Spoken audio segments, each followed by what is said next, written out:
Hello.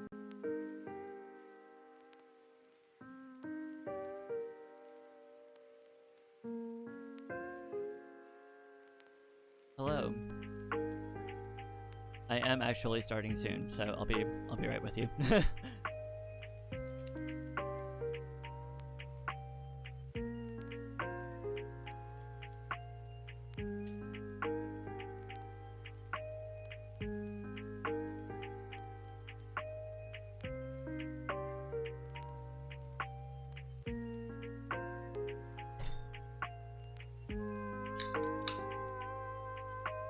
I'm sorry, but the person you've called is not available.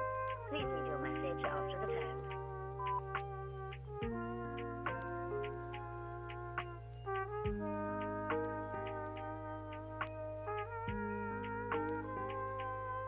Do you remember the days when the days would simply disappear? A time when nothing mattered and nothing changed? Life too foolish to believe it. Yeah, I was gonna ask about the streaming angle. Gotta bounce to take care of a few things and be back later. Alright, Brain of Cubes. Hope you have a good one. And I still do.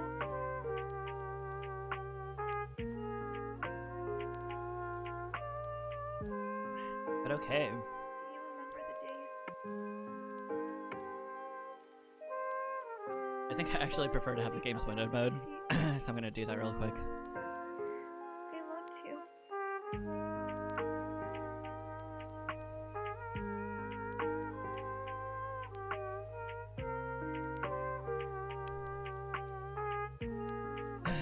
Right, so you had the streamer narrative going on, and then you had to can it because of the time constraint. I did wonder about that. There wasn't really anything indicative of it. I loved you. There was a bit of confusion as well because at least one of my friends is like, it's called Remastered. Is this like, did they make this game before and then they just like updated it for the mode game?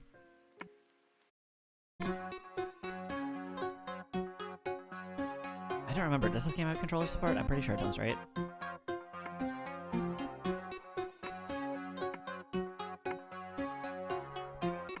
Levels. How do I activate hard mode again?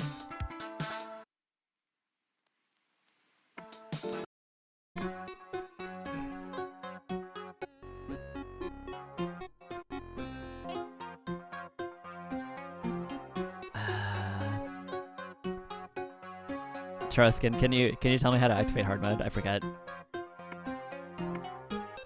Switch mode to remaster to access extras from new game. Okay. Also, hello, twanglingblimp. If you don't mind letting on, which role did you have in the game? Hard mode, yeah. Let me remember how to play this game again.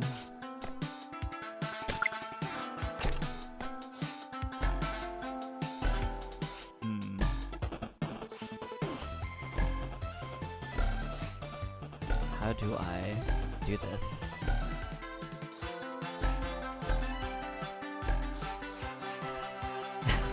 Well, we're off to a good start. Maybe if I like... Oh, hold on. Twanglingblimp is our team. Your team? Well, yeah, I know that they're on the team. I'm just like asking like what they... I feel like I'm close with the solution. Okay, I do get a wall jump, I forgot. Nice. Alright, good start.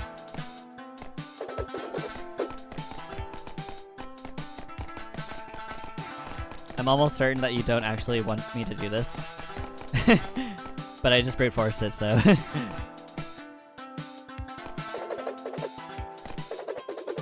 I was programmer, level designer, and did the game design. Alright, so you were the team. Looks like you did a lot then. Great game. You've got a lot of success on the popularity page, so I'm sure you're pretty happy about that. Have you been enjoying the post like submission period? I guess helped with title sets and some of the classic art too. Nice. Yeah, have you been enjoying the I guess the afterglow of like working on the game? God, what do I call this? Like the voting period, yeah. A lot of us have been playing a lot of the games. Yep, solo YOLO, this hard mode level design. Yeah, after I played Split Screen, I've become a lot better at platformers, I think. I will forever remember that game as the one that forced me to become good at platformers, or at least decent.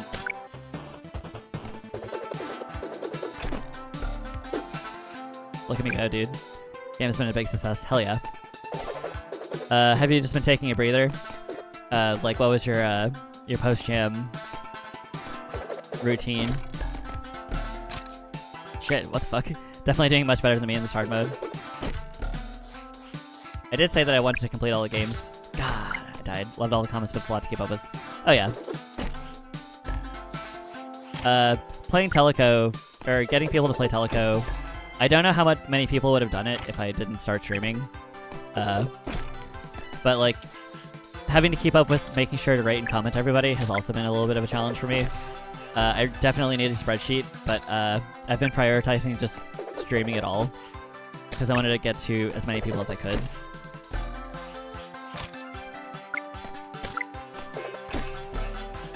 Man, I got over there the first time, but I don't think somebody was shooting fucking ninja stars at me before. Shit. Damn it. Honestly, yeah, I might have missed your game if it didn't randomly hop to check the server. Nice. I used to be in like top 7% of popularity. I think that's the peak of it. Not that it matters too much. Goddamn. Yes. Alright. Okay. Okay, these don't have different behavior or anything. I think I only got through 50 games so far, but since the voting has been extended, I might do some more. Yeah, that's interesting. Like, fuck, I don't have a checkpoint here. Let me make sure to kill these enemies then. Although, I think they probably come back. Yeah, they come back, damn it. Damn it.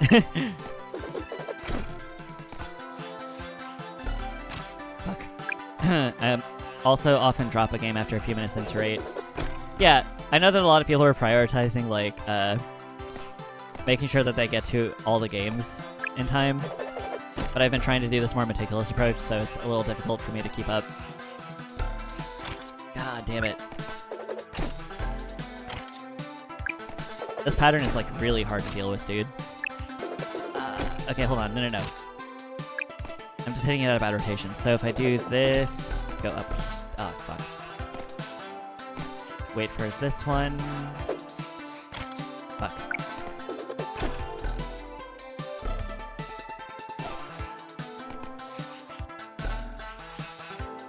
Oh man, I was so close. I think brute forcing it. I keep hitting the bunny, dude. Okay, let me do it in this mode. Ah, yes. Oh, fuck. Same, I try to beat every game I play when it's possible to finish. Yeah, that's what I've been trying to give the devs, like, a chance to do. I don't know if you actually saw my stream of this game when I first played it. Fuck. Wait, I need to do this way. Damn it! Hard mode indeed.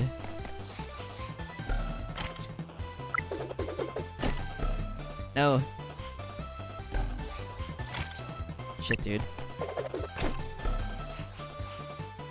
How much development did you do on hard mode, actually?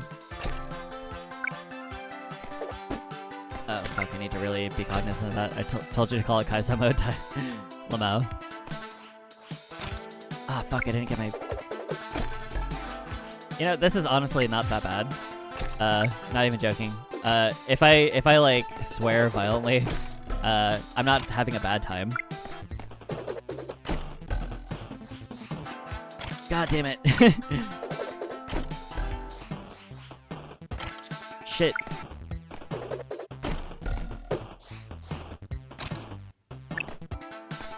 But yeah, like, you fit so much stuff into this game.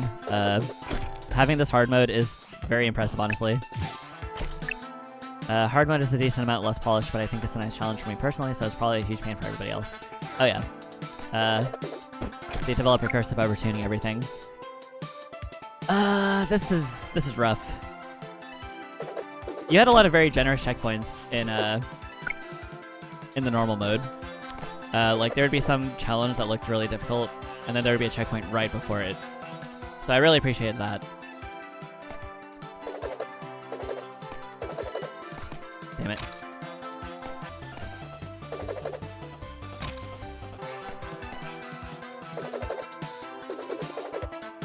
Yeah, that required very precise timing. At the very least, if that's how I'm supposed to do it. Normal mode had a lot of QA tests. Hard mode was done in crunch time, and the team barely could play test in time because we kept dying. Yep. God damn it! What the fuck?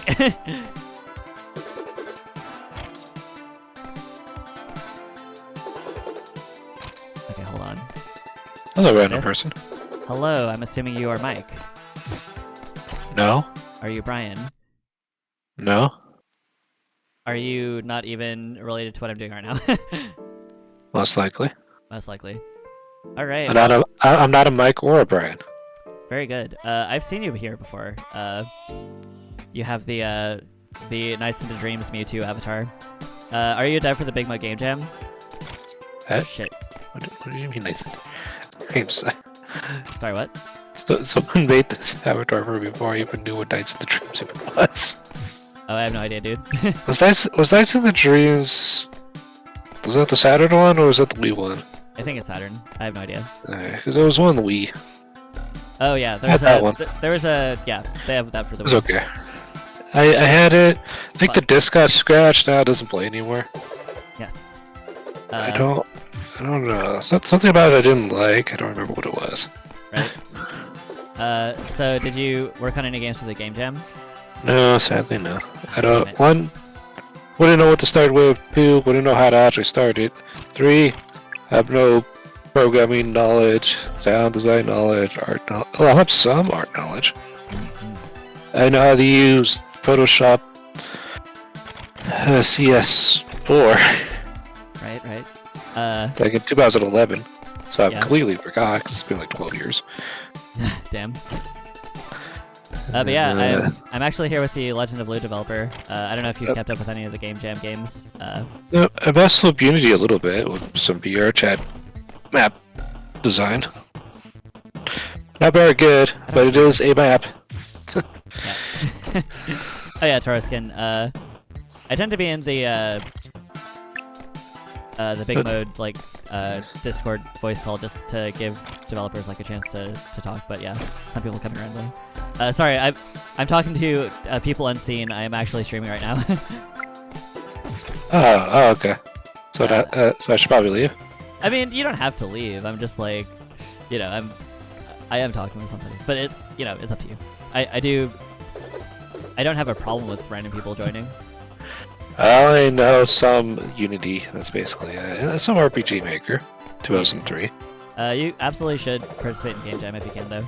They're pretty cool, even if you don't have experience. But yeah, sorry. So twanglingblimp hard mode's decent amount less polished. Yeah. So there's just like there's a lot of like considerations for that. I guess if like you said it's a decent challenge for you, I was less really. I reference this a lot, but there was this video I saw where it was a puzzle designer essentially saying like if the puzzle is easy for you, it's probably going to stump a lot of people. So overtuning has been like a big problem with a lot. I'm sorry. Oh man, the guy left. I feel bad. I probably shouldn't be in this Discord channel right now. Let me go to my normal Discord, or at least my personal Discord. Gaming stream. Okay. But yeah, I didn't get you in here before twanglingblimp, but like, what did you find to be like the most challenging part of, I guess, like, being the powerhouse? Did you have any like technical issues that you came up against that you were kind of hitting your head against?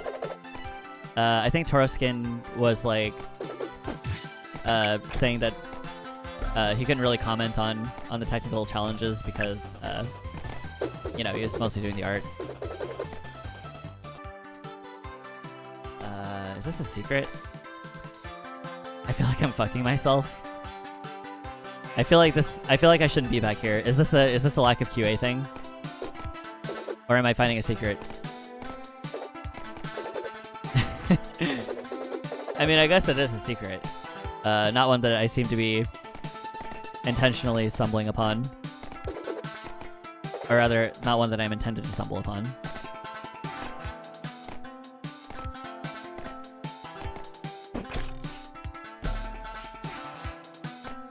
Hard mode has no collectibles except the ending prize. Cool. Yeah, I actually found it impressive how like ironclad the borders of the game were in normal mode. I don't think I would have been able to find something like this over here. Although you did put spikes there. Definitely lack of QA.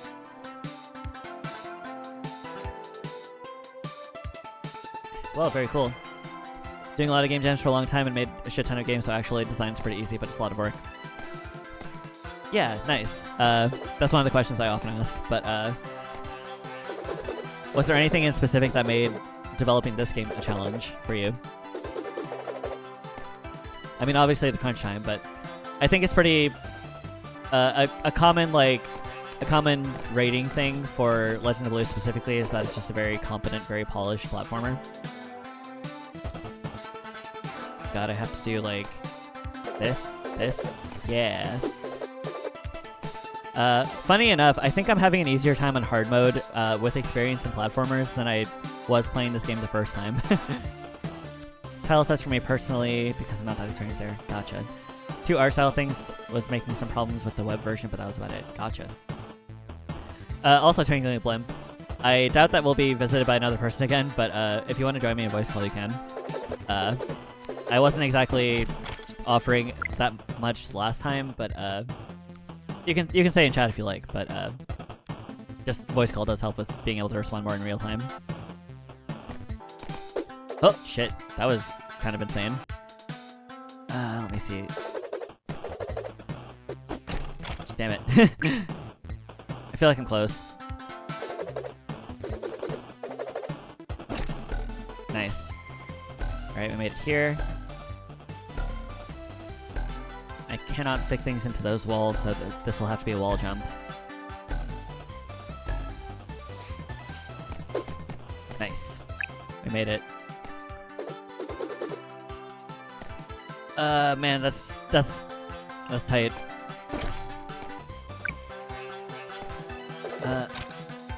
As for art amount, actually this is more manageable than my last job.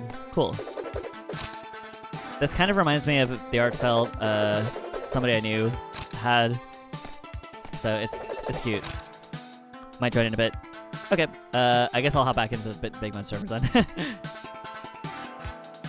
I will be in gaming, and I will be streaming the actual application so that you don't have to be lagging behind what I'm actually doing. Let me go ahead and update my now playing. So we've got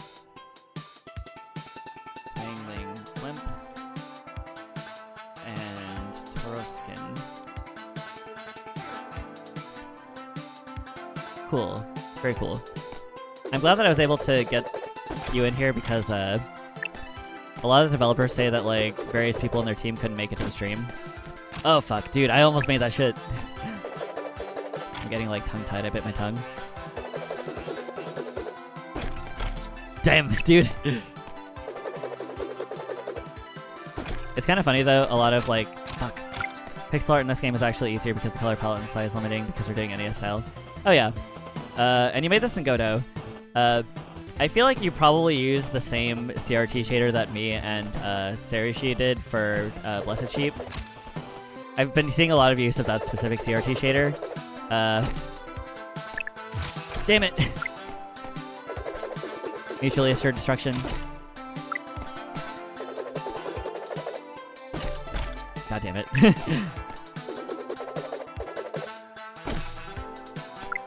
Nice. Mike got the shader. Cool. I know some people coded their own shaders, not for CRT ones, but I know at least one person did for dithering. That's very cool to see. Hello? Hey, I'm here. How are you Hello. doing? I have to mute the stream. Second. Let me decrease the volume of Legend of Lou really quick, so that you can be audible. So you are Mike, I presume. Yeah, I'm twanglingblimp. Hell yeah. Alrighty. So this is the first time I'm doing a repeat interview. I mean, I don't know. It's kind of funny to me. I've just been like, I fell into the sort of interviewer role for these games because I'm just morbidly curious about everybody's process. But yeah, very solid game, dude. Well, thank you. And it's been really nice having you stream like our game for like I think you did. Oh my god! I'm all the way back here. I think it's nice that you finished the game like first time playing in. I think I was there, right? Yeah, I believe I was. Oh, you were there. Cool. Yeah, well, I was. Hell yeah. Yeah. A lot of the developers I find just haven't like been able to witness their games being played. And I think just like having it is good for, especially the footage of it is good for things like design considerations, tweaking. Right. And because a lot of us also like the weak link for us is playtesting. So having the footage is good. Totally. And Okay. like, playtesting really makes a difference, I think. Oh yeah. Because like, I have done some game jams that I actually won in the past. And like the winning game jams are always the ones where like you do a lot of testing. Oh yeah. At the very least, like the ones that clearly have like polish for like the mechanics all working. I think I read an article back in the day, or not even back in the day. It was a recent article, I think. Valve's like whole ethos is that they play test early and often. They try to make sure to get it to a finish state as quickly as possible. So I did mention it earlier, but I think I got out of bounds in a game in this game. Where in the base game, like I don't think I would have expected that whatsoever. Yeah, hard mode was definitely. I just did the levels and it was done basically. Right. While in normal mode we had like I would finish one level and then we would go through everything and like discuss every jump basically. Every jump.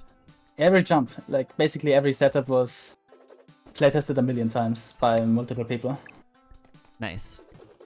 Was it mostly your team though? No, it was like family and stuff. Okay, that's awesome. But also team, yeah. Yeah, I'm doing much better in this than I was in the base game actually. You are, absolutely. I have to wonder if that's just like a QA thing. Like, would you have tuned this even harder? I don't think I would have, because like this is the final hard mode challenges. I think at a good point where it's like I can progress through hard mode relatively quick, and it's like not a huge pain. Right. So I think the last level gets like obviously the first level in hard mode is a lot easier than the last one. But like the place that the difficulty ends up, and I think it's fine. Nice. Was there anything that you were like kind of hitting yourself over not being able to add into the game? Yeah, lots of people have been complaining about the double jump stuff, and like I was aware that the double jump was really sticky. Is it? Like it is. I didn't implement a check for if the player is actually holding into a wall while checking for double wall jumps, or basically wall slide. Not wall jumps. Okay. So it's a bit pushy. Gotcha. Yeah, I can't say that I've had any complaints about the double jump specifically. I actually like that your double jump has sort of like a startup to it. No, I mean wall jump. Sorry. Oh, the wall jump. Oh, right. I just had the fastest developer in here, and he was kind of complaining that the way that he's used to wall jumping is what is it? It's like, I think the way that you do it, like the moment that you hit a wall, you start wall sliding. The fastest developer said that he prefers like having to actually like lean into the wall with a control stick. Yeah. But I actually prefer it the way that you did it. I usually do both, like having to actually press into a wall and then do like basically what I'm saying. Yeah. You have to push into a wall and then you enter the slide state, and then there's like a to get out of slide state you have to hold the opposite side of the wall for like a tiny amount of time, and that helps with for example, if you ever are in the situation that you want to double jump between two walls, you have to hold the opposite direction and then pretend to press the opposite direction before actually jumping. So which means that in a situation where you're just checking if the player is leaning into a wall, it would lead to the player basically just falling down because like input was basically or theoretically not perfect, right? It's like similar to stuff like coyote time and shit, because like you want the player to feel like they don't have to be extremely precise with like every input. That's why I usually do the method of very sticky wall jumps. Yeah. I guess the fastest developer would take umbrage with that specifically, but I haven't really had an issue. Like this one right here, like I can just keep tapping it. It's nice. I don't have to hold any direction. Yeah. I guess it might make the controls like, I guess the way Masahiro Sakurai would refer to it is like game essence. Like you, like technically this does hamper the precision and the like, what's the word? Like the expressiveness of the controls because you're kind of forced into the wall slide state. For this game specifically, I kind of feel like it doesn't need it. So that criticism was a little strange for me. Well, yeah, the level design was created with like the controls in mind. Obviously, that's probably why it works. Nice. I did notice that you had a few iterations of art for the main character. I was kind of wondering if you specifically had a reason for the capybara. There are at least 2 capybara games in this specific jam. Are there? I have not seen one yet.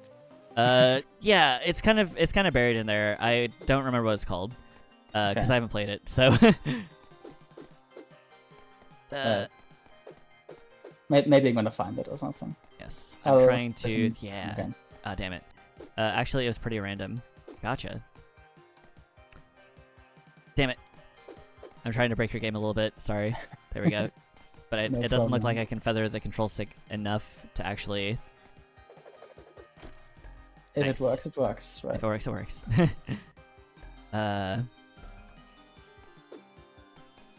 But yeah, the reason we went with a capybara is like I don't remember who it was, but like someone suggested like capybara, and everyone was on board with that instantly. And then we wanted to set the game in China, and then like later on we realized, hey, there are no capybaras in China. Makes no sense, right? Yeah. But at that point, it was too late. I mean, that's fine. And we settled with like a bit of lore because the character is like his name is Lou. He's actually not from he's actually from South America. Right. And, I mean, that makes sense. His full name is Luis. Ah, I see. That's the lore. Oh yeah, the lore. Yeah, so other than the wall stickiness, did you have any like other technical challenges? Did you have any bugs, or did you like hack anything together? I really like hearing about the ways that people hack their games for meeting the deadlines. I think the code base for this one is actually pretty clean. Nice. Obviously, we took some shortcuts, but like nothing really that problematic. Nice. So I think it's fine. I had to make my game spaghetti code like a weekend, so I was like, there's no way that I'm making the deadline unless I make the spaghetti. I just have to make it work. Yeah, right.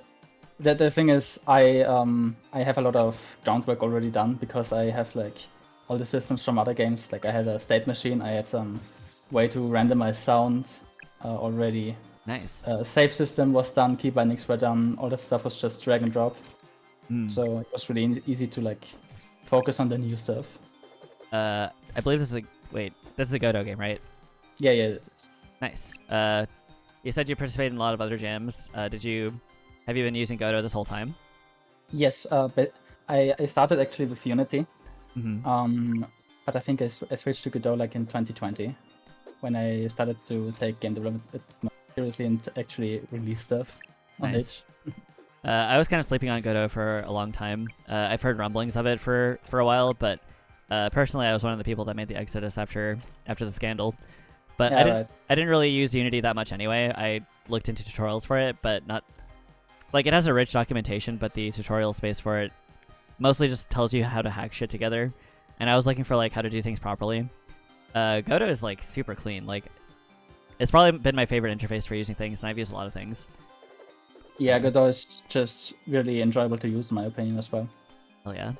Because like when I was using Unity, the engine was like I don't remember what engine version it was exactly. I think it was 2017 or something I was using, and like I was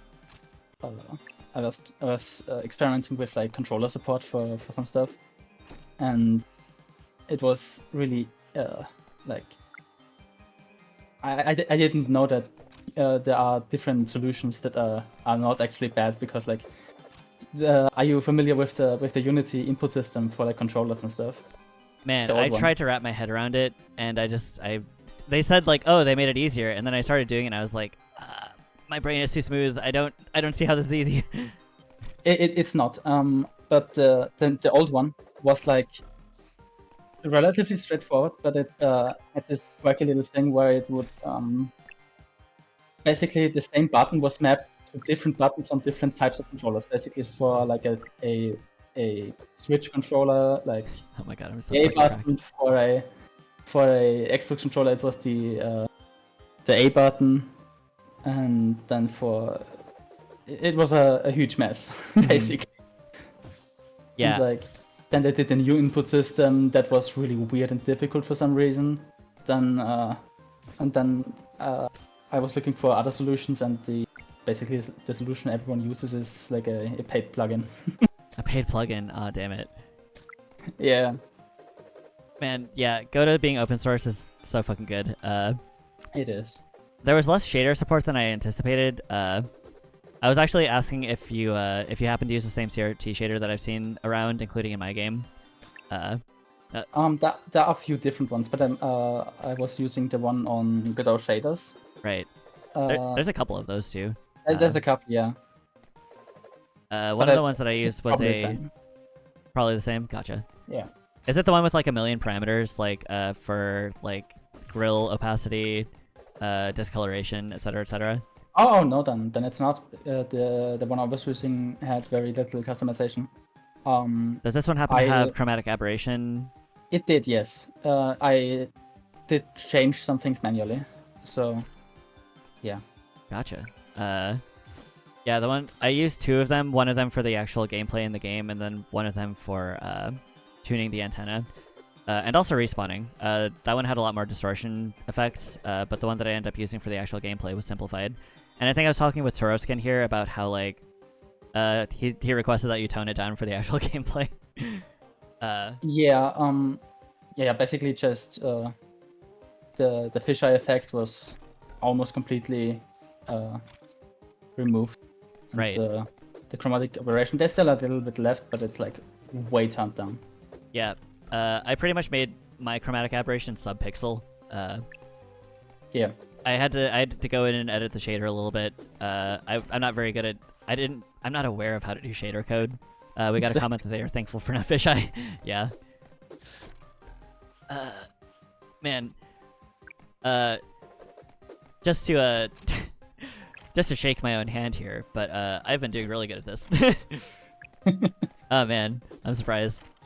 Figured some people might want to long play the game, so fisheye might be too much. Yeah.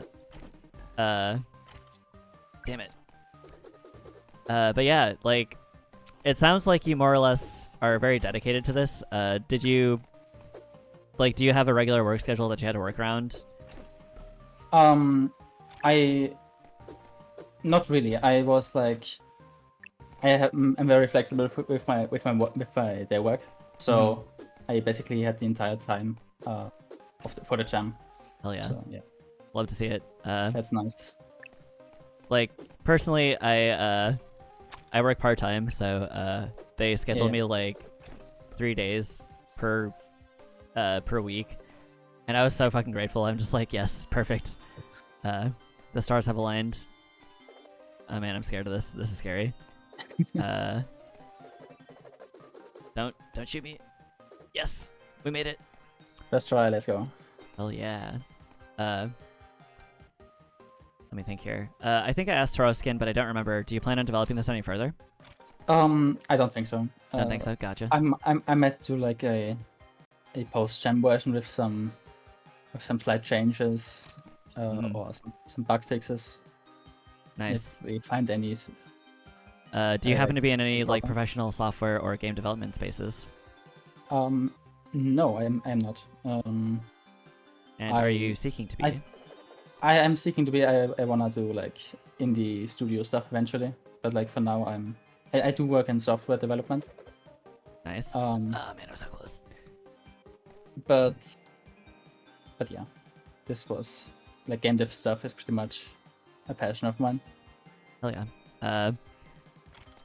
I think for a lot of us, like, there have been a lot of like interesting passion projects that people have done. Have you managed to play any like other game jam games that really stuck out to you? Like, do you have recommendations, basically? Have you played Rotschwert? I think oh yeah. That person actually commented in mine. I wanted to get a hold of them as well. That was really good, I think. Nice. One of the better ones. It looks like it was, or just from the graphic design of it, it looks like a more narrative driven one. Is that an accurate assessment? No, it isn't. Actually. Oh, it isn't. Okay. It's a relatively well-made bullet hell game. Okay. I'd say it's similar to something like Toho. Okay. If you know what that is. I mean, yeah. Bullet hell, Toho, it's like interchangeable, pretty much, right? Yeah. Basically. I think a lot of people just are aware of it passively through Toho gameplay, although I haven't seen a lot of gameplay videos coming out of it lately. But yeah, bullet hell games, very much interchangeable with Toho for me, at least. Rotschwert is very good, but you can slash. Gotcha. The only other bullet hell game that I've played from the jam is Cell Shocked, and I had a good time talking with that developer. I'm sorry, what? Check that one out. What's it called? Cell Shocked. It's Cell like Shocked. a bullet hell with kind of like a biological, what's the word? A biological like flavor to it. I see. Yeah. It has a small mode, which is interesting. I haven't really played that many bullet hell games. I'm sure that a lot of them have like power-ups for like phase through or something, but I'm just not very familiar with the space. So give me 1 second. I need to charge my phone. Fuck. Okay, no problem. This wire isn't charging my phone. What the hell is going on? Damn, dude. Okay. It's at 1%, so I was just like, oh, fuck. But yeah, Rushford. I will definitely reach out to that developer. I'm pretty glad, actually, that they extended the voting period. I mean, relatively speaking, I will have to dedicate more of my life to this instead of working on my own game, but, so, have you done game development, for a long time, not just counting game jams? Like, because this game, like, seems so polished and, like, it's really hard to undersell how, like, this just feels like a complete package already, you know? Yeah. I did really start with development in 2020, Mm-hmm. but I was doing stuff before then, like in Unity, as I mentioned. Right. And I was pretty much doing it like since I was, I think, 14. Basically my whole life. Right. So, yeah. And even before then I was doing stuff like level editors on other games, and I was into like Mario Maker 1 when that came out. all that stuff basically. Yeah. And I think even before that, I designed games on paper. Games on paper. Yeah. It's was really just interesting shocked. to see like what I guess backgrounds people have for their experience skill set. One of the reasons that I want to do this and like I want to talk to developers is to show people like, hey, you probably relate to a lot of this. You could probably do this if you wanted to. Maybe. That's also why I'm kind of like stuck on how people hack their shit together because we all kind of have this idea that professionals know what they're doing and they don't run into problems, but like yeah, absolutely we all do. Except for you. You apparently had a very very easy breezy time with this. Well, relatively speaking, obviously, there's still like some shortcuts you take, but there wasn't like huge confusion or something. Mm. It was somewhat clean. Somewhat clean. Not like production ready or something, but fine enough, I would say. Nice. I guess the file system was a bit messy. The what That was a system? bit the file system for like how we organized sprites and stuff. Okay, gotcha. I did have one complaint about Godot. Like, dependencies are kind of a pain in the ass. Like, I wanted to, like, change the name of a sprite or, like, reorganize it in a different way because, you know, you kind of have to explore that as you go along. And it broke so many things, and, like, the file dependencies, like... God damn, I don't remember what it was, but I instantiated something in a scene, and somehow it, like, I guess recursively instantiated itself and literally broke one of my files. And I had to go in and edit, like, the dependencies to make sure that it was, like, it cleared the checks. Toroskin says, I have 1 year experience working on game industry myself, but my last project was 3D and I was mainly doing concept and UI. Cool. So, I think Toroskin said that your team was kind of random, like, you were looking for a group, right? I was brought in by our composer, because I knew him beforehand. But I was the last person to join the team. Interesting. But you ended up being like the I guess the sort of creative director / powerhouse for it. Basically, yeah. I mean, I relate to that too. I've kind of been in similar situations. Yeah, Minnie and Mike knew each other. Minnie dragged him in. Gotcha. So I was gonna ask actually, like, most people that have joined the jam are just fans of Donkey. Some people, like a couple that I've asked, just saw a big game jam going on and figured they wanted to join in. So I guess you have no relation to the... Do you have any relation to the YouTube space, I guess, for this? I was a big fan of Donkey. Like, obviously, I don't agree with everything he says, but I think he's, for the most part, really entertaining. And Have any really... Donkey hot takes for us? I don't know. I mean, this isn't this isn't Drama Monday. You have nothing to fear here. I can't like recall any, but I think there are some, I guess. Okay, gotcha. Ironically, I don't know Donkey at all or anything about Big Mode. Gotcha. I think he liked Last of Us 2. I haven't played the game, but people say it's bad, so I guess whatever. Actually, the Last of Us 2 video that he made spawned one of my favorite Donkey bits.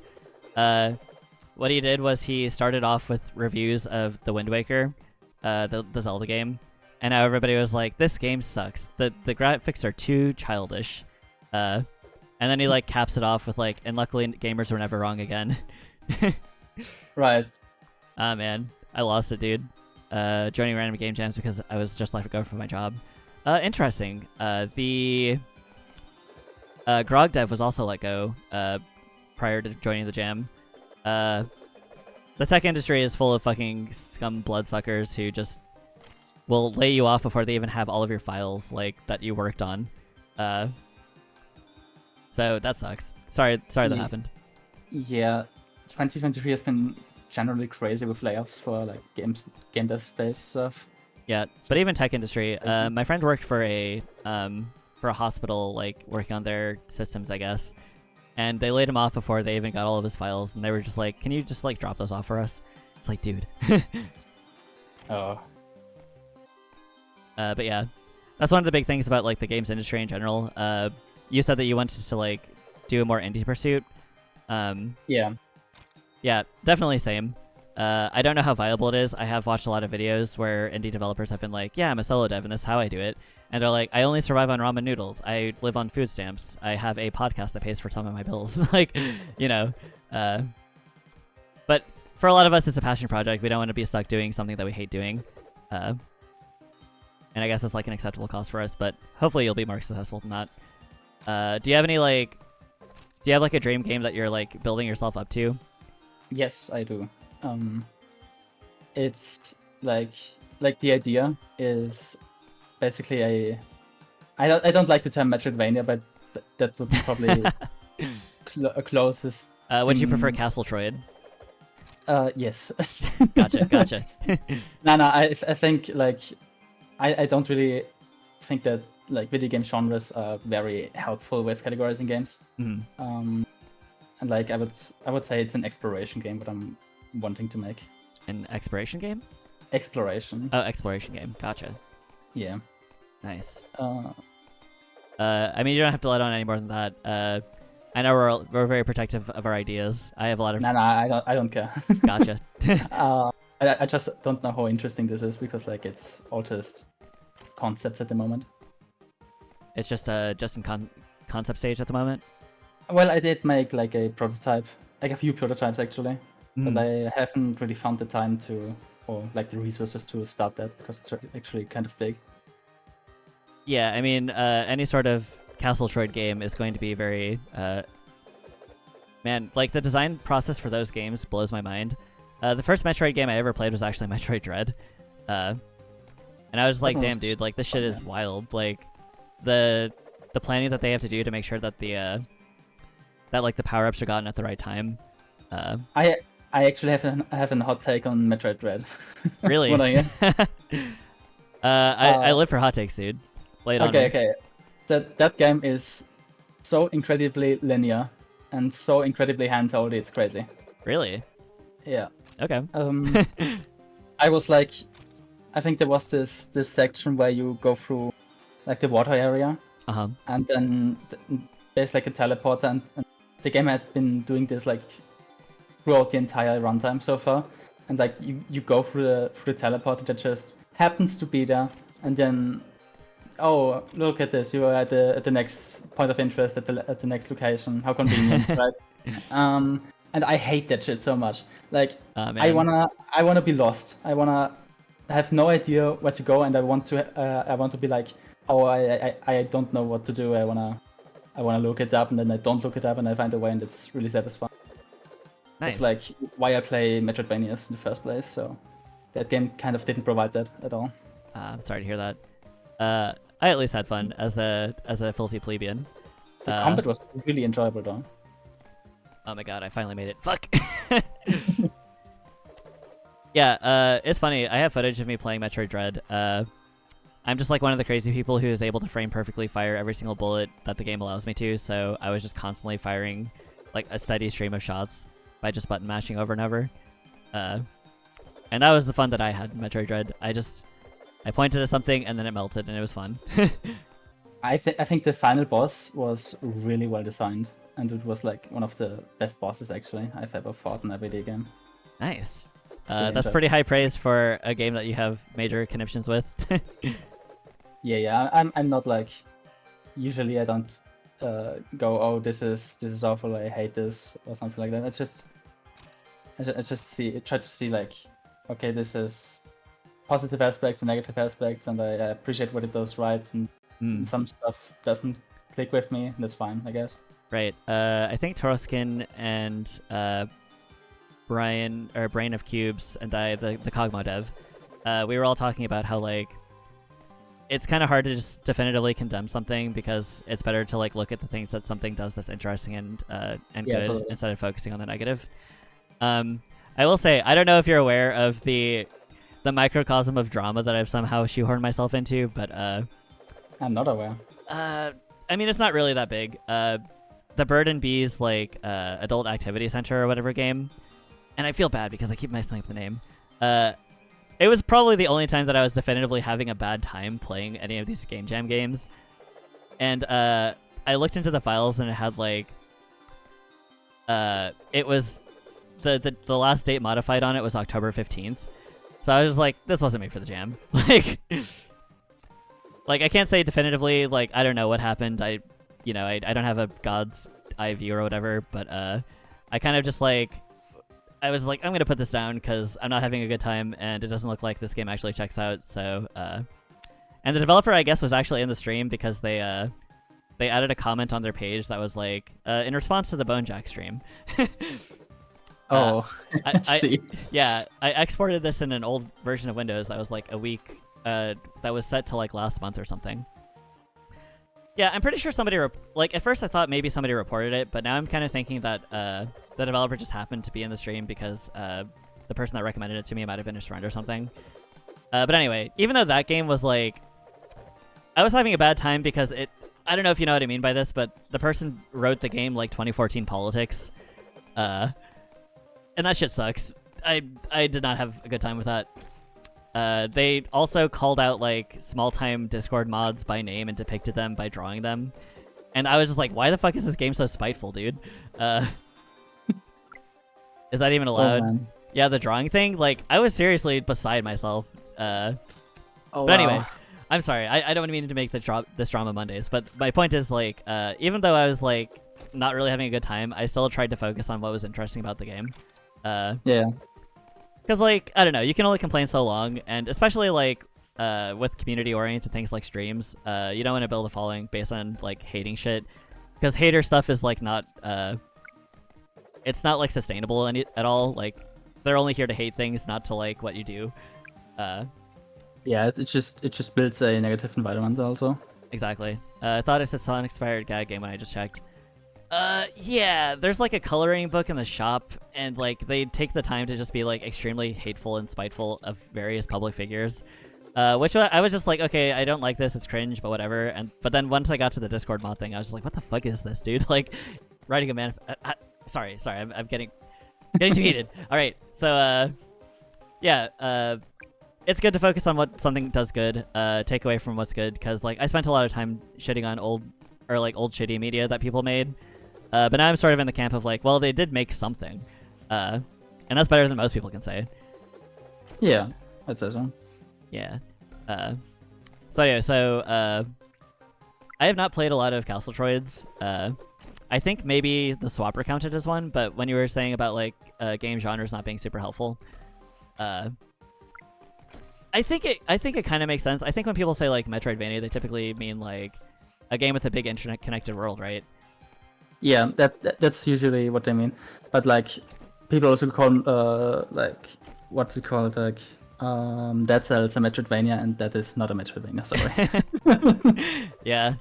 It's funny. I had somebody describe Dark Souls to me back in fucking 2013 as a Metroidvania, which I think makes sense because like it's a big interconnected world and whatever. But I think he also said that he thought it was like an arcade style game, and I was like, what do you mean by that, dude?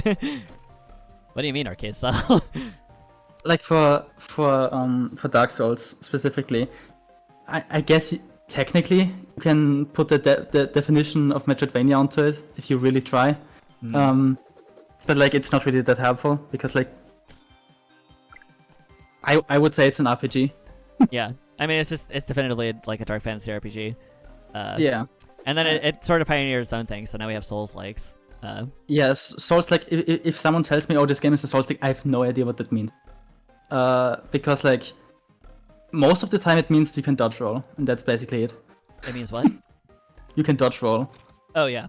I would say the Dark Souls games are ones that. Okay, like I'm a big dweeb. I mostly care about the lore of those games. So me too. I'm a dweeb too. Hell yeah. God damn, dude. Elden Ring has such a fucking dense lore. It's insane. Yeah, it's crazy. It's like you need a fucking anthropology degree to understand Elden Ring. But yeah, I would say that like having your currency also be your expendable level up reagent is like important to the Souls-like. Because that's something it does that's kind of unique.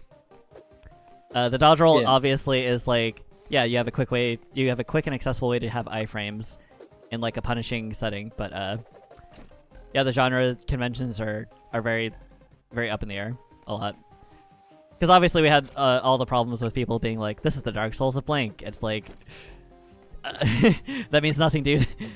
Yeah, just like, oh, this game is difficult. It means it's a Souls-like, right? No. Um, What a But- disservice to Miyazaki-sama. Yeah. yeah, I what I really appreciate about the Souls games is like the like themes, like artistically speaking, is what I really find impressive about them. Oh yeah, absolutely. Did you play the Ring City DLC for these three? For Dark Souls 3. Yeah. Okay, I'm kind of a fake gamer here because I haven't actually beaten any Dark Souls games. Oh, okay. I got all the way to fucking Gwyn in Dark Souls 1, and life got in the way, and then I just didn't. And that was like my 4th attempt at going through all of Dark Souls 1. Dark Souls 3, I was really enjoying myself, but again, life just kind of got in the way. Bloodborne is the only Souls game that I've beaten all the way through. Elden Ring, I have 140 hours in, and I spent so much time just like taking out my monocle or monoscope and just like looking at every single fucking texture in the game. Little did I know that every single texture in the game pretty much is important, but I didn't understand why. But I still haven't beaten that game because I had a really bad breakup, and then she kind of took the kids in the divorce and has my Elden Ring copy. So Oh, this sucks. it does suck. But sorry, you were saying about the Ring City DLC. Yeah, that like I don't want to spoil in case you want to play it again at some point. But like, I will. I'll probably forget what you said by that time. Don't worry. Like, I mean, like generally speaking, the Ring City and like the final moments of that DLC were like those really hit like damn. oh, nice. Yeah. Also, my favorite quote from any Souls game is in there as well. Oh yeah. I actually thought about tattooing like Lady Maria's dialogue.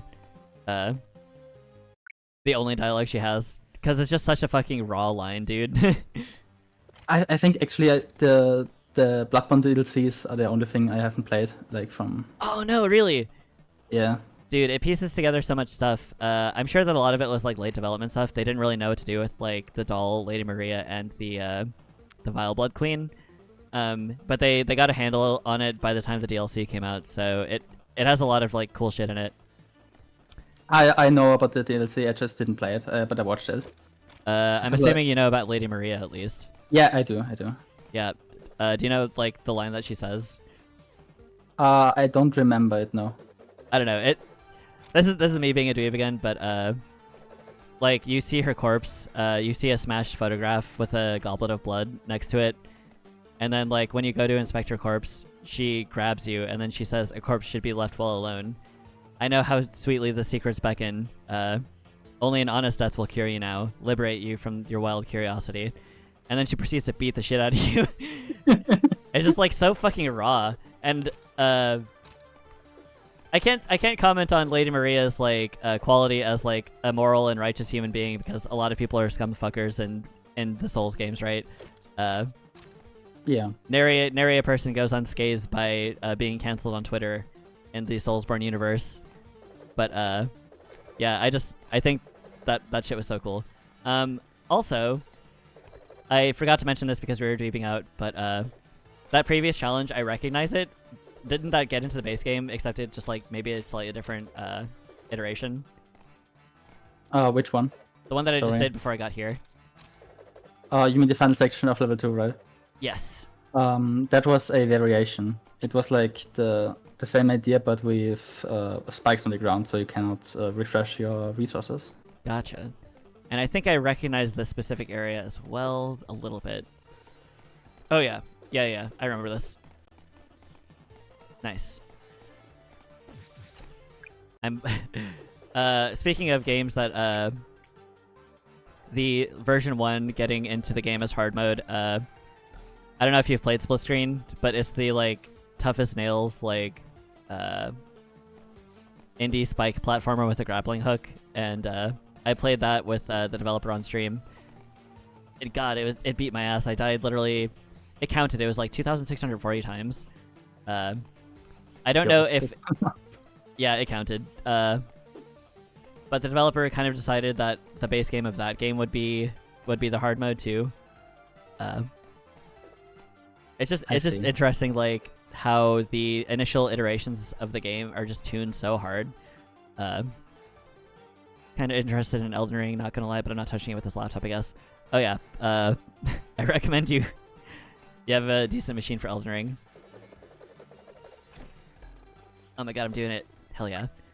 I think the reason why the first draft is usually a lot harder than when you like redo some stuff and take feedbacks into consideration is because like as a developer, like I think Hugo Martin, are you familiar with Hugo Martins? I'm not.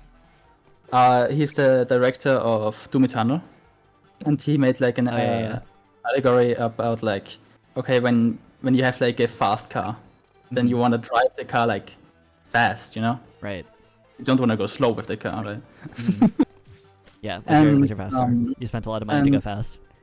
And like some people are not able to drive the car fast because like they are scared of going too fast or have an accident or something. Yeah, understandably. Like I'm paraphrasing here, by the way. Yeah. But like as a developer, you always want to play the best version of your game, and the best version is usually the one that has the most stuff going on, and that's usually really difficult. You know? You're tempted to like introduce all of your concepts kind of at once. Not at once, just explore mechanics very deeply. That's the thing. I don't recognize this behavior for this specific thing. Did you leave it in the hard mode? Because I don't remember it in the base game. There's one section where a turret is turning in the base game. I didn't use those turning turrets a lot though. Dang. Yeah. I'm kind of like trying to figure out... Oh, fuck. No! Yeah, this is devious. I like it though. Spinning section exists. Gotcha.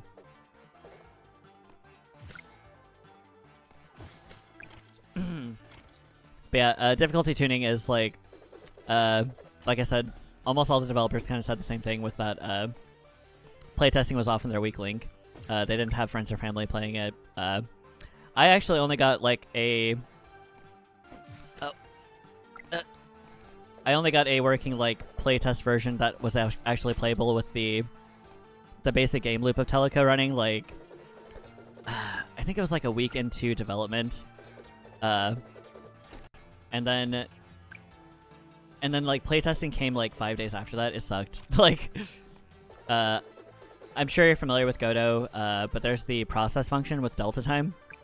Yeah. I had the collision detection for the audio waves in Teleco. I think it was running in whichever one is like machine dependent, like not frame rate dependent. Or no, I think it was frame rate dependent. So I didn't know that there was an issue that was machine dependent with people falling into the pit over and over again until I had my Dutch friend play it, and our machines are slightly different, so I had to like scramble to remake it from the ground up. Oh. So, like, playtesting is just, like, crazy important, and you just don't catch things until you see somebody else doing it. Yeah. Yes. Cool. Awesome. Okay, I also recognize this section, actually. Yeah, this one is 1-to-1. Nice. Was running out of time at this point. I mean, that's fine. Alright,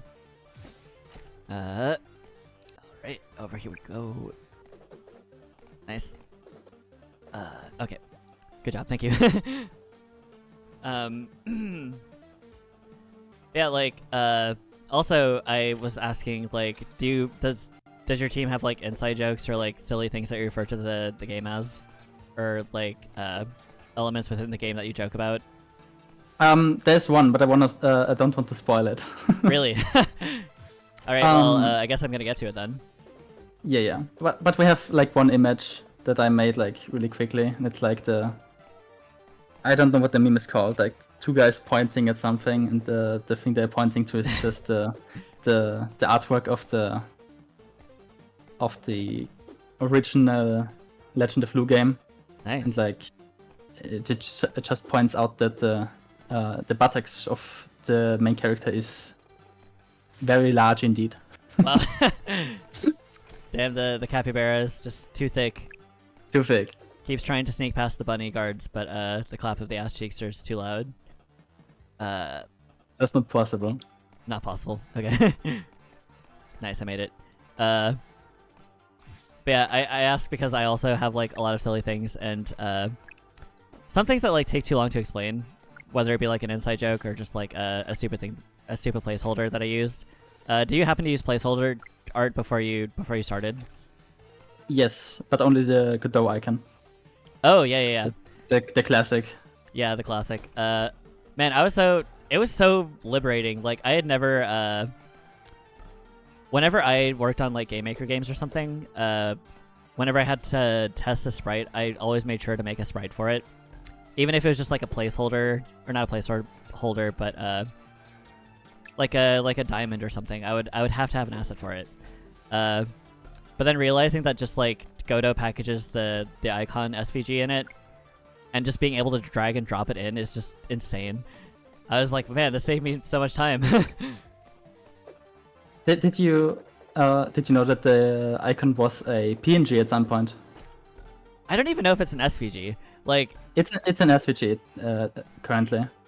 it But looks so artifacted though. It was a PNG at some point, but they Uh-huh. changed it. And the reason I know that is because I made a shitpost game, Yeah. basically a idle game, and it's just called Godot.png. Yeah, icon.png. Nice. And yeah, then they changed it, and I consider remaking that game because like it obviously needs a sequel called icon.svg, right? Right. How would you make it bigger and better? Probably more Godot and more SVG icons. Cool. Yeah, it's just so liberating to be able to just drag it in. So I can see It that is, yeah. everybody loves their little Godot icon. Are you familiar with Godot? No, I'm not. That's like the Godot community waifu. That's so silly. Yes, so silly, yeah. I'm not really familiar with Godot's like. Oh my god, that was so close. I'm not really familiar with Godot's lore or anything. Like I said, I was a straggler who was just like, I'll see. Like, I'll try Unity, and if it doesn't work out, then maybe I'll check out Godot. But I know that 4.2 just came out, and everybody was kind of excited about it. So it was like a perfect storm for a lot of the people in the game jam for just getting on Godot. Like if you saw the straw poll that they did, it's like the vast majority of people use Godot, or not the vast majority, but it's winning by far. It's winning, which is interesting because like usually Unity is winning those polls, but like it changed, and that's kind of impressive regarding like the whole Unity situation. Yeah, they shot themselves in the foot so thoroughly. Like they have no feet anymore. Like it's incredible. And yeah, the guy resigned as the CEO, which is the classic move when you know you fucked up. But they also knew they fucked up beforehand because we all knew that they like started selling their stocks before they announced it. Just like, all right, that's normal behavior. I'm sure that is not indicative of anything. Honestly, I don't know. Like, people have said that that's like the normal behavior for like CEOs or something, that you usually like buy shares or something. No idea. I'm sure it's normal where they're just like, people don't generally like change, so they want to make sure they pad the blow a little bit.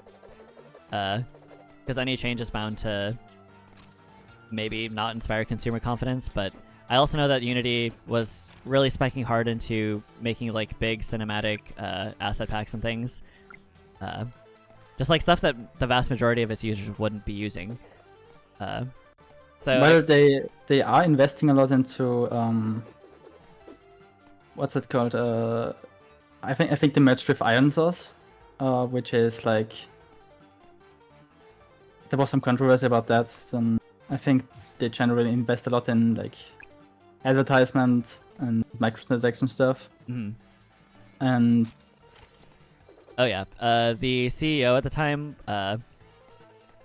It's funny if you don't know about the CEO specifically. Suda51, the Platinum Games guy, literally like, I don't remember which game it was, but there's a game that he made where one of the characters is directly inspired by the guy, and you get to shoot him. Just like apparently this guy is very unpopular. What was that one before Riccatello or Riccatello? It was Riccatello. Oh, okay. But I remember reading the article of the Unity CEO being like, yeah, if you're not thinking about how you're monetizing your game, you're an idiot. It's just like, hey, fuck off, yeah. dude. That quote was interesting, yeah. Interesting. That's yeah. It's just like, dude, most of your people are hobbyists that are like amateurs. Like, I don't know. It's classic CEO brain. This has been quite an era for bad CEO decisions. For sure. So they shot themselves in the foot so fucking heavily. Seeing that everybody was using Godot, like, and I wasn't even I'm not even. I guess I'm pretty close to being a Godot evangelist by this point, because I've just been enjoying myself so much. Like, I literally went from like Game Maker back when it was free before it became free again, and then I went to C++ just raw, and I've used all sorts of environments like. I tried Unity, I have Unreal installed at least, I haven't really opened a project in it, but I've also done like novelty shit like Alice, just like things that they'd use to teach children programming, and Godot by far has been like the most easy to use out of them. Yeah. Like, when I remember when I joined Godot, like there was it felt almost like a code almost. Because like everyone was like, have you heard of this new game engine that's up and coming? And oh yeah, it's open source. It's free and open source. Yeah. Have you heard about it? And then I tried it, and like I became one of them. Yes, you became a Godot evangelist. I absolutely am into in the code at this point. Yes. You have your Godot body pillow. Of course. Oh fuck, oh my god. It moves at the same speed as me. Oh my god. No.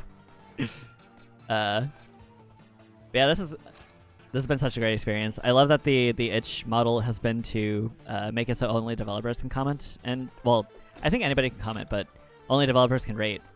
So you've got a lot of people doing rate for rates, you know? I think I have to... Oh my god, I made it. Okay. So there's been like a big community aspect for it. I've always wanted to like talk with people that understand the things that I do. And sometimes like you look at other people's games and you're like, oh, they probably did this and that's why this fucked up. But like sharing in that sort of like commonality has just been very satisfying. Yeah, it's great. How the fuck do I get up there? I think there's this one game where you actually that was really impressive. Thank you. There was this one game where you paint stuff, and then you can like use copy tools and Mispaint. Mispaint, yes. Oh my god. Yeah, it's so good.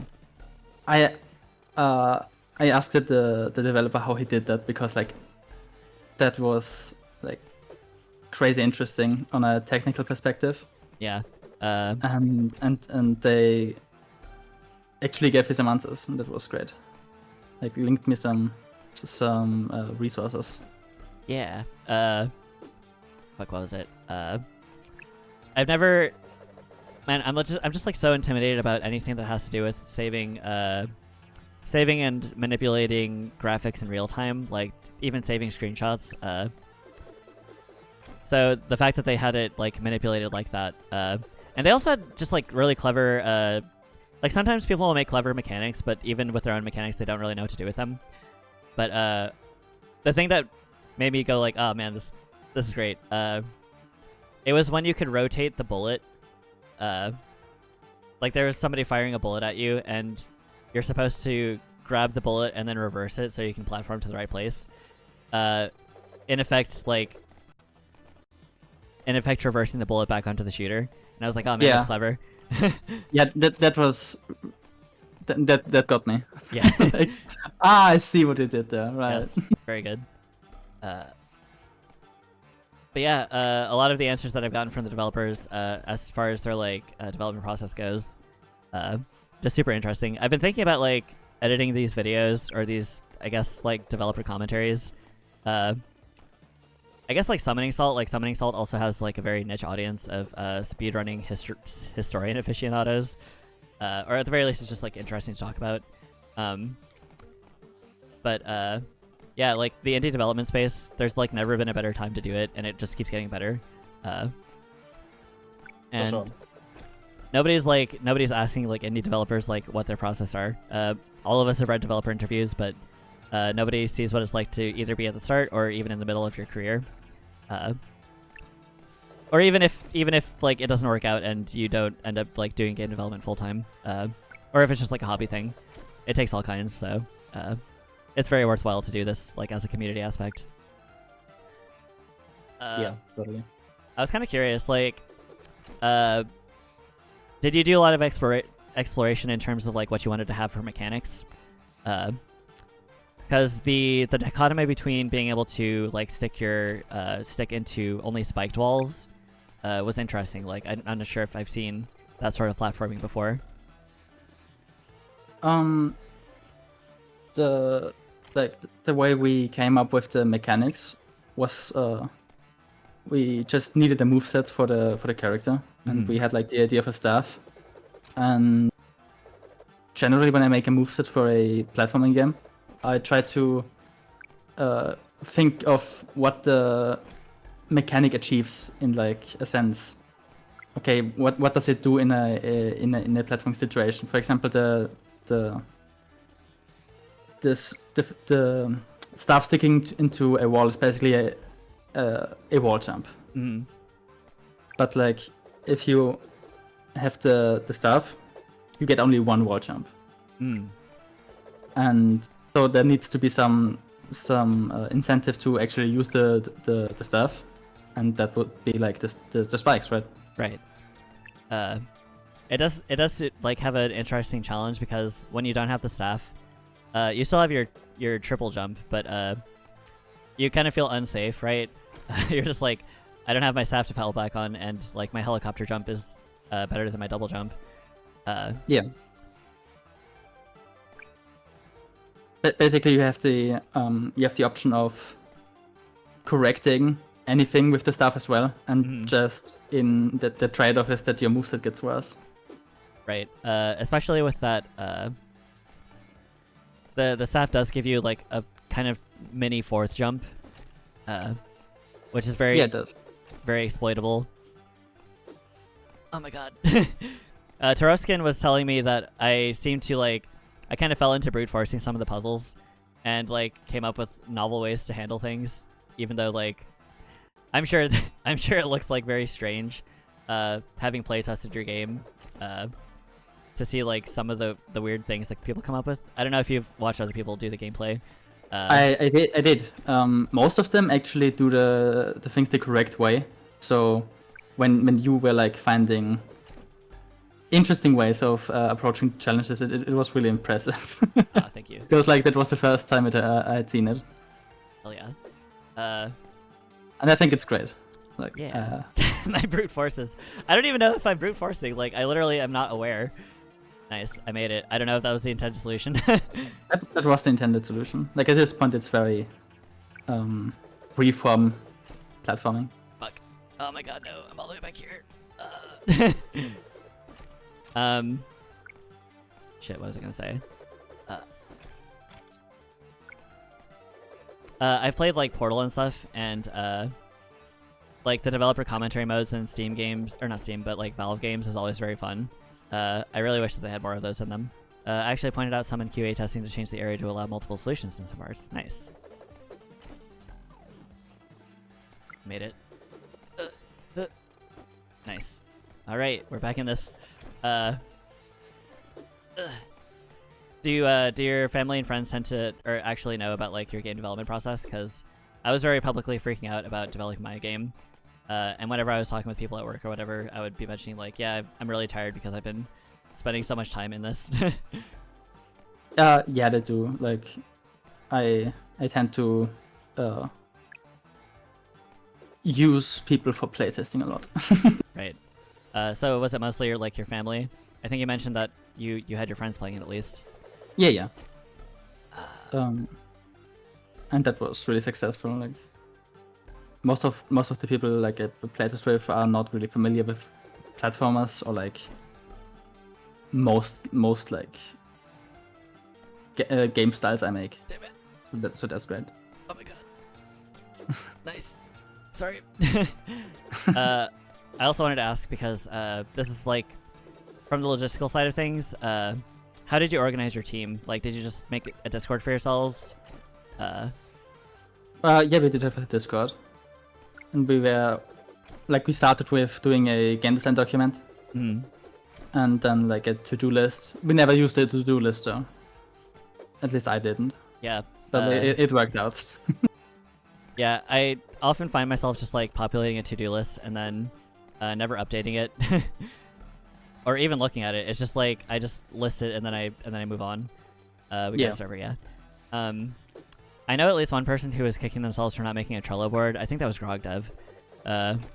GrogDev seems like a very professional software developer type, so Trello makes sense for him, I guess. Have my own to-do list, TBH, for myself, right?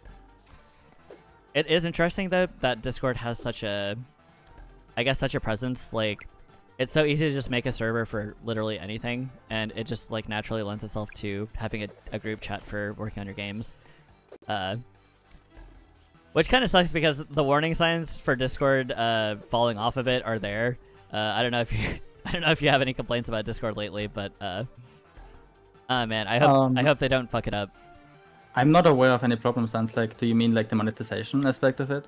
Yeah, there's like Discord is very clearly and not really hiding it in that they're sort of like, if not selling, they're definitely just giving people our data, which sucks. That really sucks. I come from IRC, so like having people spying on my chats is like really fucking bad. Also, everybody says that the update is bad. Hello, Sarishi. This is the Blessed Sheep Dev. I still haven't beaten level 6 because my computer keeps crashing on level 5. Not for any like game reason. It's because like I had a power outage once, and then I put my computer in sleep mode, and it forced me to restart.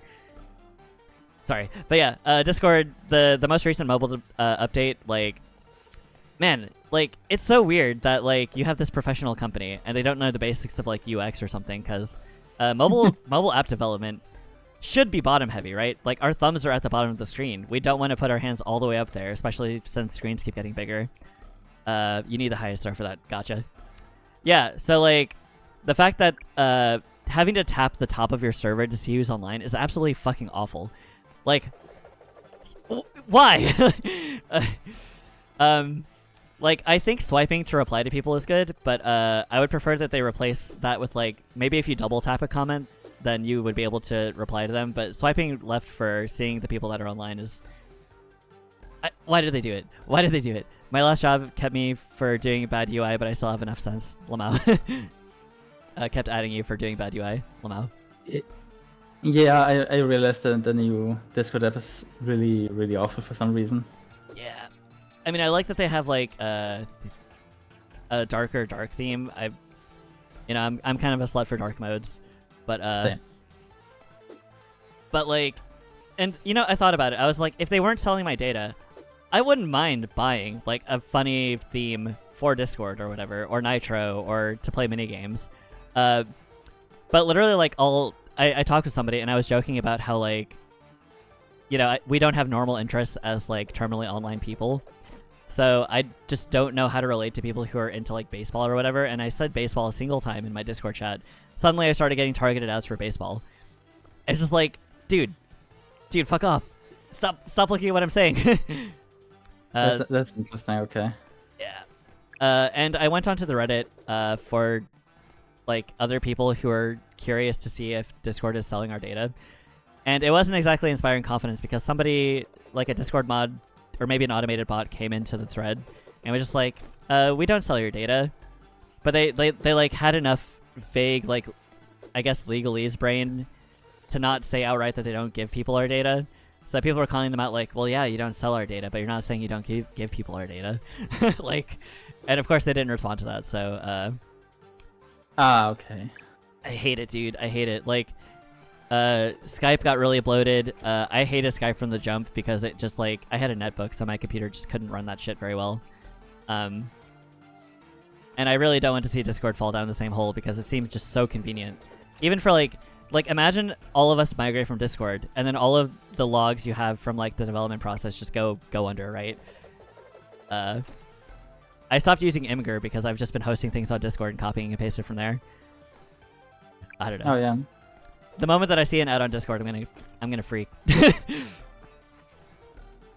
So That would be not very good. very disappointing. Toroskin says I miss when Skype was good. I don't know, man. I just know that as soon as I started my netbook, I had to close every single available thing that Task Manager would let me close, and then I had to wait until my fans died down, and then I opened Skype.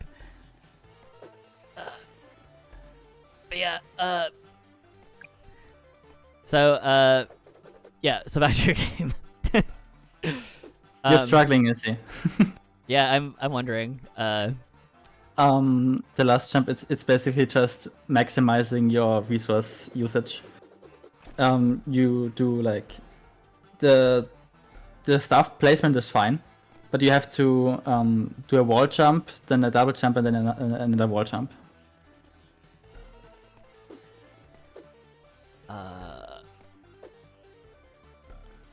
Like you do the stuff, then you go to the wall jump, double jump back to the wall, and wall jump again. Oh.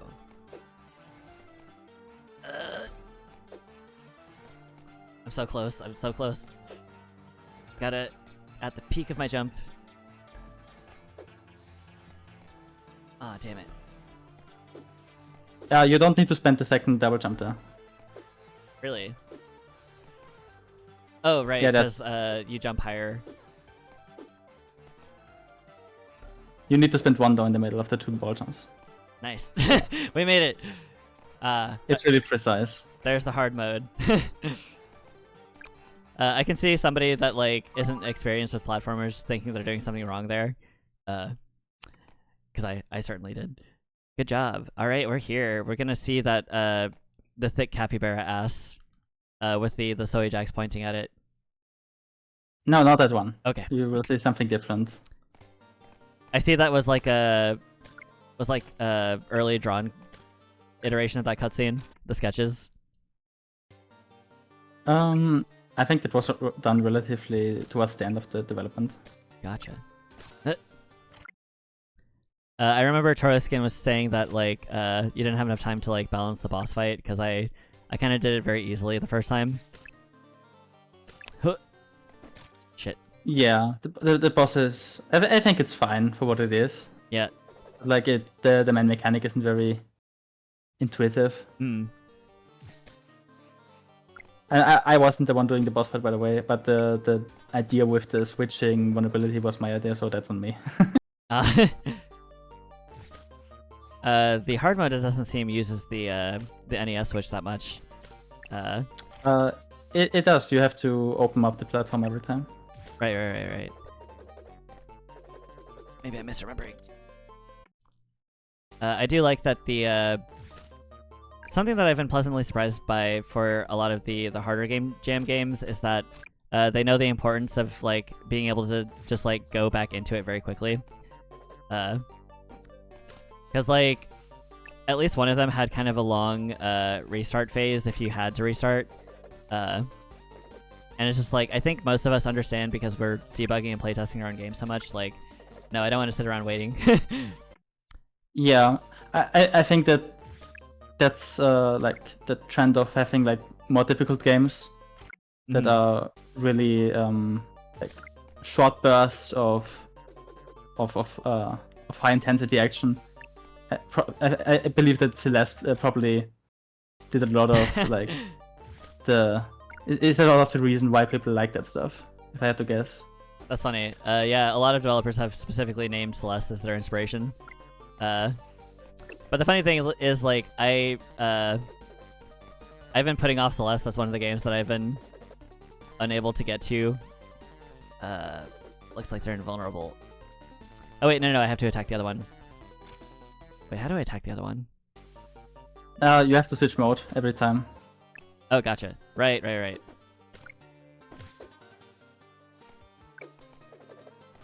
Oh, fuck. Holy shit. Celeste is good, never finished it either. Gotcha. There's a little tease you can do. You can just stay under the platform on the right side and then just camp there a little bit. It's cheese time. I see that fortune cookie. By the way, I was like complaining about it when I... Damn! I was complaining about it when I streamed the game the first time, but my local Chinese restaurants have monetized fortune cookies. I don't know if you like eat Chinese food or anything, or if you're familiar. Goddamn. I'm familiar with fortune cookies, yeah. Well, yeah, obviously, but I mean, like, yeah, I got a fortune that said something like, I don't know, it implied that I was going to be getting a lot of money soon. And then I look on the back of the fortune cookie, and it was literally an ad for a lottery. Just like the most scummy shit. I think I remember telling you telling that story. Oh my god. That platform gets you a lot. It's the secret final boss, the Shadow Leader. I never eat fortune cookies, not a thing restaurants here. Damn. I don't know. They're really like I have like a whole ritual for eating them. Cause like even if I don't think that they're real, quote unquote, they're just like it's a fun experience. It is. Damn it, dude. Let me think. So there's one funny story actually for me with fortune cookie stuff. Oh, yeah. I was like moving continents, and like the last fortune cookie I get is like, oh, you have travel ahead of yourself. Yes. And I'm like, oh no shit. Right. Yeah, fortune cookies love travel. It's just like, yeah, you're gonna be somewhere else now. Fuck. If you don't mind letting on, what part of the globe are you from? I'm from Europe, but From like currently I'm in South America. Oh, I'm, like, interesting. staying there for a while. Yeah. You went there to for inspiration for this game. Yeah, just because of the capybaras, obviously. Exactly. Capybaras are very cute. I haven't actually seen one yet. But yeah, a lot of lizards. Lizards. Those are cute. Nice. So like I'm from the U.S. If that's not clear from my accent, and like I'm currently in southern U.S. So I once opened my door one day and like 2 lizards were clinging to the door. Just like goddamn, I got the fucking wilderness out here. But super cool. Thank you for the follow, whoever just followed. I can't really check right now. Nope. Oh, was that another one? I don't know. Try my best. High intensity boss fight. Oh, I've defeated that one. Cool. No, damn it. No, last hit though. Yeah. Shame. Are you familiar with the capybara like uprising that people have been joking about? I am not actually. So there was like some development where a bunch of like high-income neighborhoods were built in. I don't remember which country it was. I don't want to say it's Uruguay.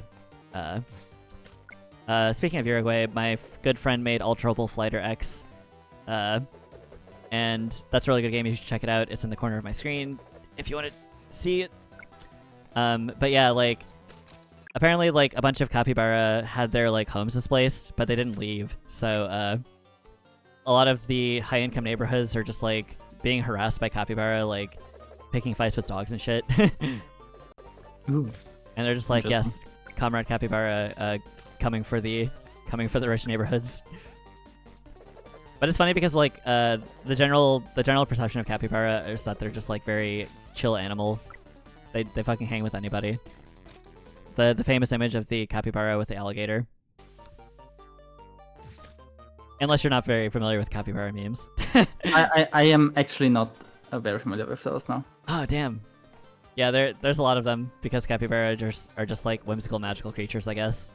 They are though. Very cute. They're the closest relative of the guinea pig.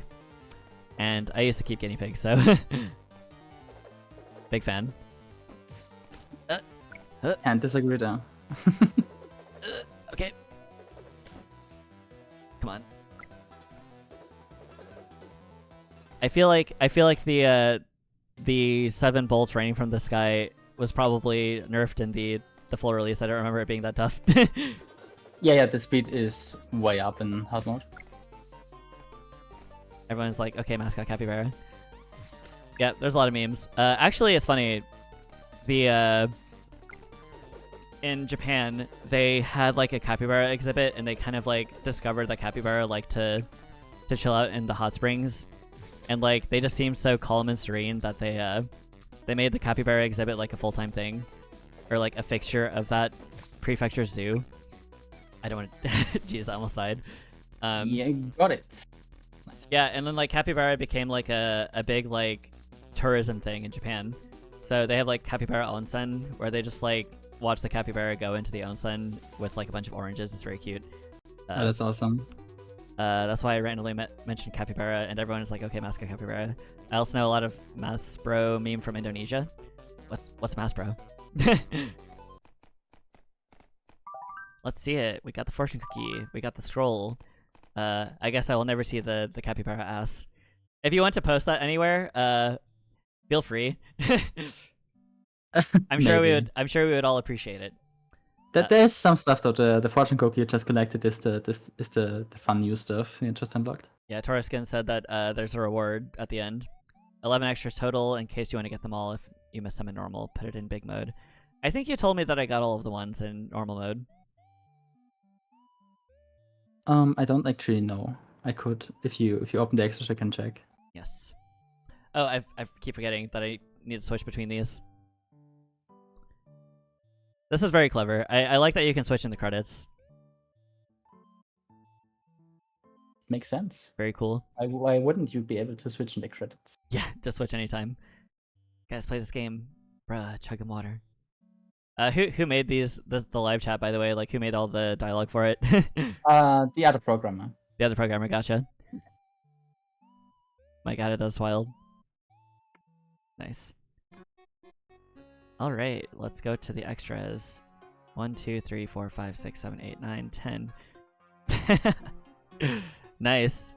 You did well. Hard mode completion. Congratulations. Yeah, we did it. Let's go. So I'm missing at least one thing, right? I think you're missing one, yes. I'm wondering. I think it's in the first level, actually. I think it's the first one. The first one, the first level. If I don't misremember. Alright. Hello, Sneaky ass bro. I know who that is. It's one of my friends. Let's go and get that then. But yeah, do you have any other weird like stories about the game? Any whimsical things? Any flags you want to plant? Any hot takes? I can't recall any at the moment. Fair enough. But, I mean, but I'm sure there are. Getting put on the spot. One of my friends has a joke that he said a long time ago that I've always internalized since then. It's like, if somebody's ever calling you out for something, just put them on the spot. Just be like, name one time I did that. And then it'll just fucking mind wipe them. I found it. You found it. Go. Let's go. I don't know if I need to beat the whole game to get to it, though. You can just quit out. Nice. It saves. We did it. You can go to level select TBH. We have to optimize time a lot. Extras. Let's have a running water.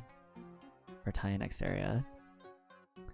I guess I should ask, like, how much did the Toro Skin I think you said that you made all of these concept arts and everything. Like, how much was the gameplay informed by the art back and forth?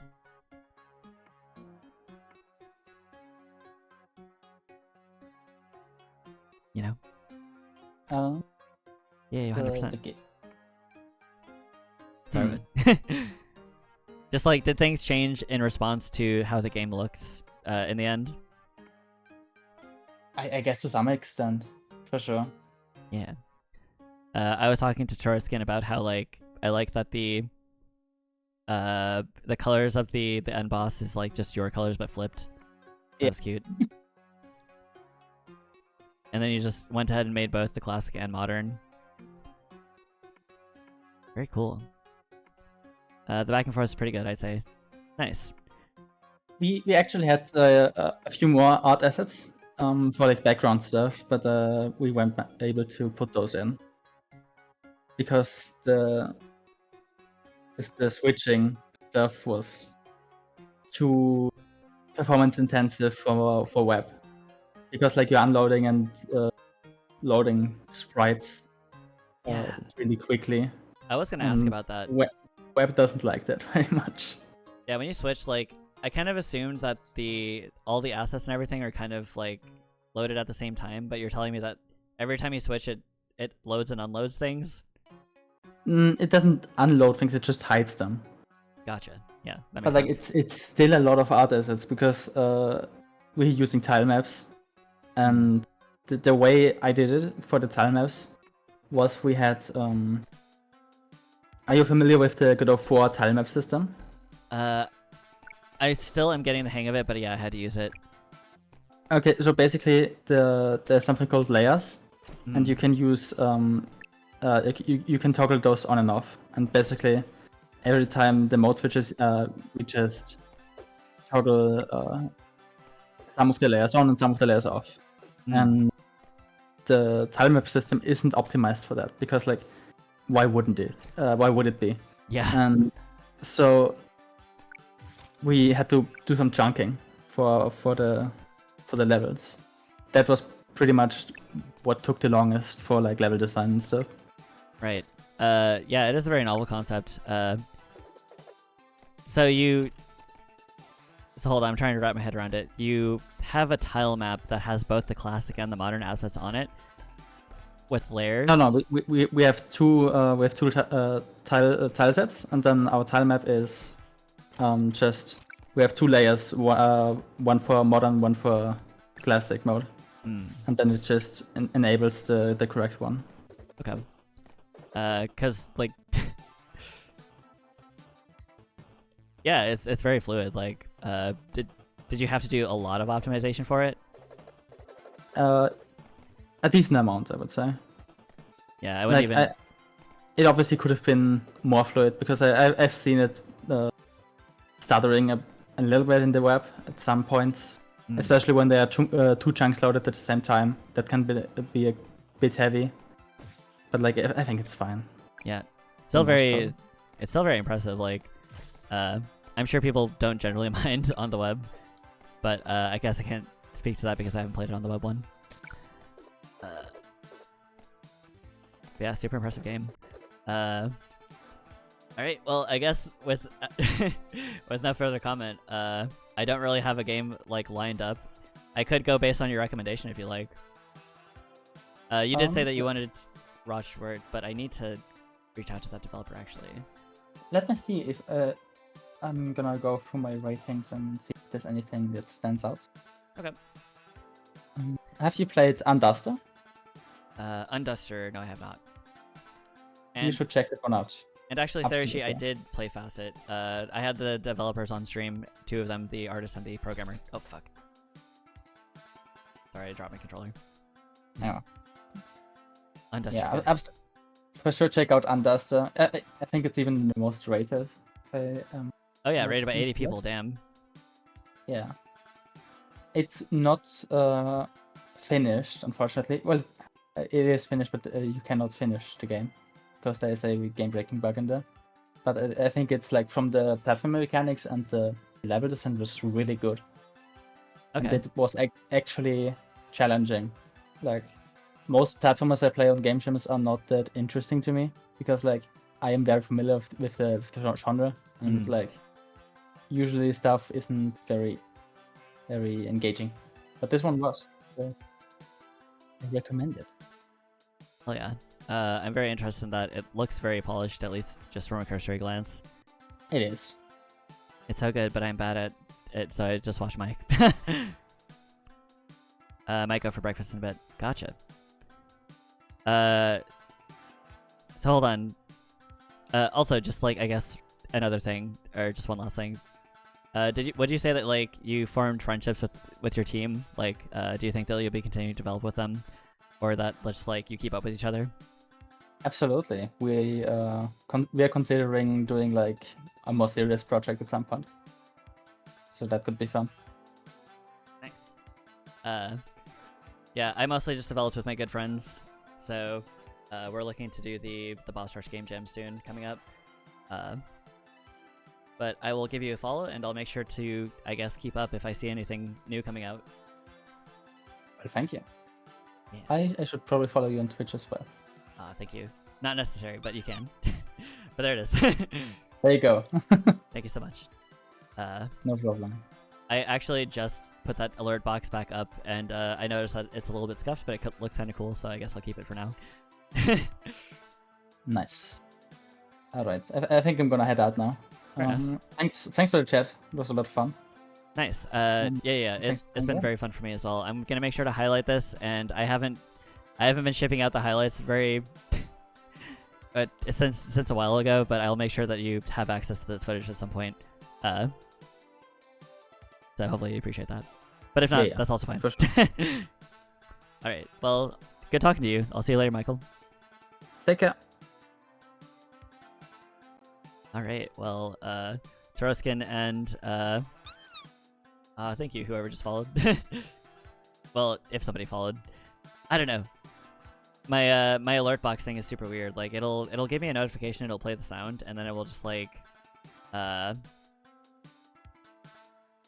it'll play it again later, and I have no idea why it does it.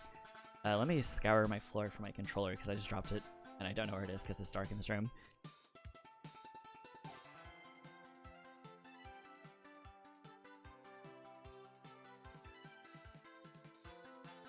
Okay, I found it. It was right in front of me. Play Unduster and Rochford. Yeah, I'm out. Yeah, I messaged both of them on itch. I think the Unduster developer is keeping up with things, so hopefully I get a response from them relatively quickly. I don't know if people have like a thing set up for their itch notifications, but let me also get the Rochford developer. New game page. I'm looking to talk